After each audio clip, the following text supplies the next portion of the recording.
Assalamualaikum warahmatullahi wabarakatuh. Alhamdulillahirrabbilalamin. Assalatu wassalamu ala asrofil anbiya wal mursalin wa ala alihi wa sahbihi rasulillahi ajmain. Amma ba'du. Yang terhormat kepada Bapak Yudhida Herman selaku pembimbing mata kuliah, dan yang terhormat kepada teman-teman yang saya banggakan. Izinkan saya mempresentasikan hasil refleksi yang telah saya buat dalam 3 pertemuan. Nah, sebelumnya perkenalkan, nama saya Mutia Rahmi dengan NPM 219110163. Adapun 3 istilah yang akan saya bahas di sini. Yang pertama saya ambil di pertemuan kedua dengan istilah clarifying concept. Yang kedua, saya ambil di pertemuan ketiga dengan istilah tujuan komunikasi. Dan yang terakhir, saya ambil di pertemuan keempat dengan istilah perspektif interaksional. Pembahasan pertama dengan istilah clarifying concept.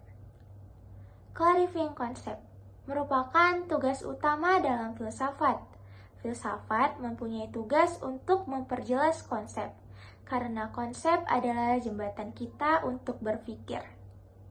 Teman-teman, sebelumnya pada tahu nggak kenapa konsep itu dikatakan jembatan kita untuk berpikir? Belum tahu? Mari kita bahas. Jadi, konsep dikatakan jembatan kita untuk berpikir itu karena kita berpikir dan berbicara memakai konsep-konsep. Kebanyakan orang sering kacau dan rancu pemikirannya ketika konsep yang ia pahami tidak tepat. Bahkan, orang saling debat tanpa akhir karena konsep yang mereka pikirkan berbeda-beda. Benar bukan? Benar sekali, karena itu sering terjadi di mana kita berada. Maka dari itu, diperlukan bagi kita untuk latihan membuat konsep agar memperjelas keadaan dan menghindari terjadinya kesalahpahaman. Nah, selanjutnya masuk kepada referensi. Di sini saya menemukan 4 jurnal yang berkaitan dengan clarifying concept. Namun, yang akan saya bahas di sini hanya 1 jurnal karena semua jurnal ini memiliki makna yang sama, yaitu dikutip dari Mikhail Ahenkwarah-Marfo pada tahun 2012 yang berjudul Clarifying Concept Pengetahuan dan Informasi, yang isinya kedua konsep tersebut perlu didiskusikan dengan jelas dan ditetapkan persamaan dan perbedaannya. Maksudnya di sini sangat berkaitan ya dengan yang saya jelaskan tadi. Bahkan orang saling debat tanpa akhir karena konsep yang mereka pikirkan itu berbeda-beda. Nah, oleh karena itu, kedua konsep tersebut perlu didiskusikan dengan jelas agar tidak terjadi kesalahpahaman dan menghindari segala kerancuan yang ada. Nah, berdasarkan pengalaman diri yang pernah saya rasakan terhadap istilah, saya pernah mengalami masalah yang jika itu tidak diperjelas dengan baik, maka akan mengakibatkan kesalahpahaman dalam usaha orang tua saya. Saya merupakan anak dari seorang pedagang. Nah, keluarga saya memiliki usaha toko pakaian. Karena saya juga memiliki bakat dalam berkarir, saya turut menjaga toko sebagai kasir sekaligus melayani pembeli. Pernah saat itu ada seorang ibu-ibu komplain kepada saya dengan berkata, "Dek, ini kok harga bajunya udah 95.000 aja. Baru 2 hari yang lalu anak saya datang ke sini dengan beli harganya yang jauh lebih murah, harganya 50.000. Kenapa udah berbeda aja, Dek?" kata ibu tersebut. Kemudian, saya dengan tenang merespon ibu itu. Saya berkata, "Mohon maaf Bu, sepertinya ibu salah paham." Sembari saya meminta tolong kepada anggota papa saya untuk mengambilkan pakaian yang ibu maksud tersebut. Nah, sesampainya anggota papa saya membawakan baju yang harganya 50.000 ini, saya langsung menjelaskan kepada ibu itu, "Bu, di toko ini memiliki 2 pakaian yang modelnya sama, dengan harganya yang berbeda, karena bahannya ini berbeda, Bu." Nah, ibu itu langsung membandingkan 2 baju tersebut. Kemudian terlihat dengan perasaannya yang lega dan ekspresinya yang sedikit segan kepada saya. Ibu itu langsung berkata, Walah, mohon maaf ya dek, saya tidak tahu kalau di sini memiliki dua model yang sama, terus harganya juga berbeda. Soalnya ketika saya masuk ke sini, mata saya langsung tertuju di patung ini. Karena sama persis dengan yang anak saya pakai di foto ini. Sembari ibu tuh juga menunjukkan HP-nya kan. Nah, saya menjawab, "Eh, nggak apa-apa bu, wajar ibu salah paham. Ibu langsung masuk ke dalam toko dan melihat pakaian yang dipatung ini, sementara eh, harga yang 50.000 itu tertaruh di depan, ada di pajangan depan toko saya, di trali gitu." Nah, ujung-ujungnya alhamdulillah ibu itu menerima penjelasan saya dan tetap membeli pakaian yang harganya 50.000 itu. Untung saja saya menjelaskannya itu dengan respon yang baik dan hingga ibu itu paham dengan yang saya jelasin. Karena tentu akan ada konsekuensi atau akibat yang akan terjadi pada usaha orang tua saya jika saya memberi respon yang salah. Selanjutnya masuk dengan istilah tujuan komunikasi. Tujuan komunikasi adalah untuk memberikan pengetahuan atau informasi kepada orang lain, sehingga dapat mempengaruhi pemikiran, mengubah sikap, dan mendorong orang lain untuk melakukan hal-hal tertentu. Nah, secara sederhananya, tujuan komunikasi ini terbagi 4. Yang pertama, untuk mengubah sikap, to change the attitude. Komunikan yang telah menerima pesannya dapat mengalami perubahan sikap, baik dalam bentuk positif maupun negatif. Yang kedua, untuk mengubah opini, to change the opinion. Nah, komunikasi ini bertujuan untuk menciptakan pemahaman. Ketika komunikator telah berhasil menyampaikan pesannya, maka akan muncullah berbagai pendapat dari semua komunikan. Yang ketiga, untuk mengubah perilaku, to change the behavior. Tujuan komunikasi ini untuk mengubah perilaku atau tindakan seseorang agar menjadi lebih baik lagi. Yang terakhir, untuk mengubah masyarakat, to change the society. Tujuan komunikasi ini untuk membangun dan menjalin hubungan yang lebih baik lagi antara sesama. Nah, selanjutnya masuk kepada referensi. Di sini saya menemukan 5 jurnal yang berkaitan dengan tujuan komunikasi. Namun, yang akan saya bahas juga hanya satu jurnal karena semuanya memiliki kaitan yang sama, yaitu dikutip dari Nabila Kusuma Fardani dan kawan-kawan pada tahun 2018 dengan judul Strategi Komunikasi dalam Interaksi dengan Mahasiswa Pertukaran Asing, yang isinya tujuan komunikasi adalah menciptakan pemahaman bersama atau mengubah persepsi bahkan perilaku.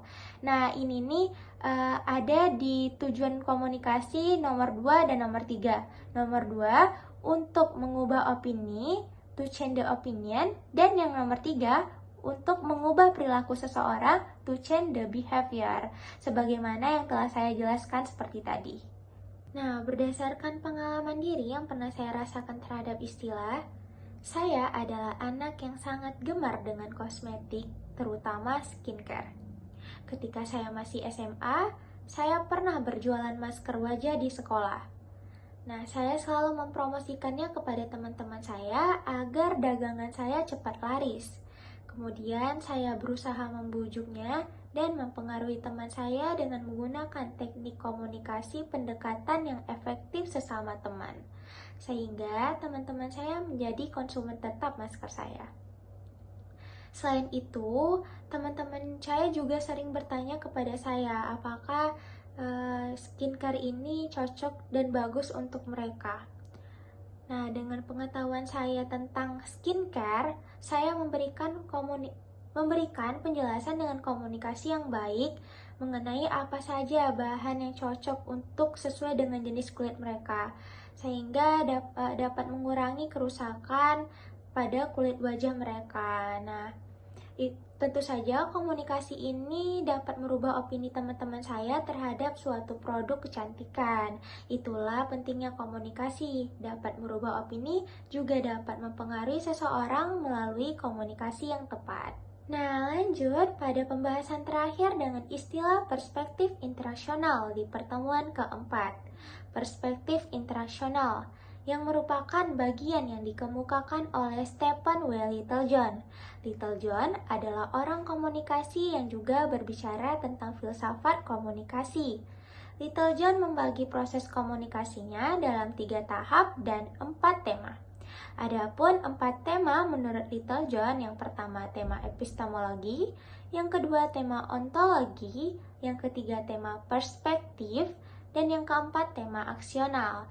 Nah, perspektif interaksional ini terletak pada bagian tema ketiga dari Littlejohn, yaitu tema perspektifnya. Lalu, tema perspektif ini terdapat 3 bagian pula. Yang pertama ada perspektif behavioristik, yang kedua perspektif transmisional, dan yang ketiga perspektif interaksional. Nah, perspektif interaksional mengakui bahwa para pelaku komunikasi secara timbal balik menanggapi pesan satu sama lain. Umpan balik dan efek bersama menjadi kunci konsep. Nah, adapun referensi, di sini saya menemukan 6 jurnal yang berkaitan dengan perspektif interaksional. Namun yang akan saya bahas juga hanya satu, yaitu dikutip dari Santoso Apri pada tahun 2022 dengan judul Menakar Akar Penentu Kinerja Karyawan, yang berisikan perspektif interaksional mengakui bahwa orang dan situasi akan saling bergantungan satu sama lain. Nah, isi dalam jurnal ini itu berarti ditandai dengan ketika para pelaku komunikasi ini telah menghasilkan umpan balik dan adanya efek bersama, maka orang akan saling terhubung dan saling bergantung satu sama lain. Nah, berdasarkan pengalaman diri yang pernah saya rasakan terhadap istilah, belum lama ini saya sempat bertanya kepada kakak saya, "Kak, di mana sih tempat toko hijab yang bagus dan murah?" Kemudian kakak menyarankan saya untuk pergi ke toko langganannya. Nah, sebelum saya pergi ke sana, kakak sempat memberikan saya kartu membernya. Awalnya saya belum mengerti bagaimana cara pemakaian kartu member ini. Kemudian ujung-ujungnya kakak bilang kalau member ini pasti bakal kepakai di saat saya mau melakukan pembayaran. Nah, tempatnya tidak jauh dari rumah saya. Sesampainya di sana, saya terkumpul lah ada 5 hijab yang saya pilih. Kemudian saya bertanya kepada anggota di sana, "Kak, berapa harga satuan hijabnya?" Lalu kakak itu menjawab, 42.000 dek. Spontan mendengar itu saya langsung agak kaget kan, karena ternyata udah ngambil banyak, harganya tetap 42.000. Terus saya bilang gini, "Apa nggak bisa kurang kak? Saya udah ngambil banyak loh kak." Kakaknya ngejawab, "Nggak bisa dek, kalau kamu ambil 6 hijab bisa jadi 240.000 dari 252.000 karena potongan 5% dari member." Nah, mendengar member itu, saya langsung bilang ke kakak itu kalau saya punya member kak, berarti saya bisa dapat potongan kan kak? Terus kakaknya bilang pokoknya bisa deh, tapi kamu nambah satu lagi ya, karena kamu bakal dapat potongan 12.000, lumayan kan dek, hemat 12.000, dan untungnya kamu udah punya member duluan, punya kakak kamu kan. Soalnya kalau di sini mau pakai member tuh harus belanja besar dulu deh, syaratnya itu. Pokoknya kalau nggak salah harus syarat belanja 500.000 gitu baru bisa ngedapatin member. Nah, mendengar pernyataan seperti itu, saya bilang kan, "Iya kak, alhamdulillah saya udah punya member dari kakak saya, jadi saya nggak perlu lagi kan kak belanja dengan syarat yang besar dulu," gitulah intinya. Jadi intinya saya senang bisa mendapatkan hijab yang bagus dan murah setelah saya bernegosiasi dan mendapatkan perhatian yang baik dari penjual. Nah, tentu saja komunikasi yang menimbulkan respon timbal balik dan menghasilkan efek bersama menjadi kunci dalam melakukan jual beli. Alhamdulillah, cukup sekian presentasi dari saya. Lebih dan kurang mohon dimaafkan. Wabillahi taufiq wal hidayah. Wassalamualaikum warahmatullahi wabarakatuh.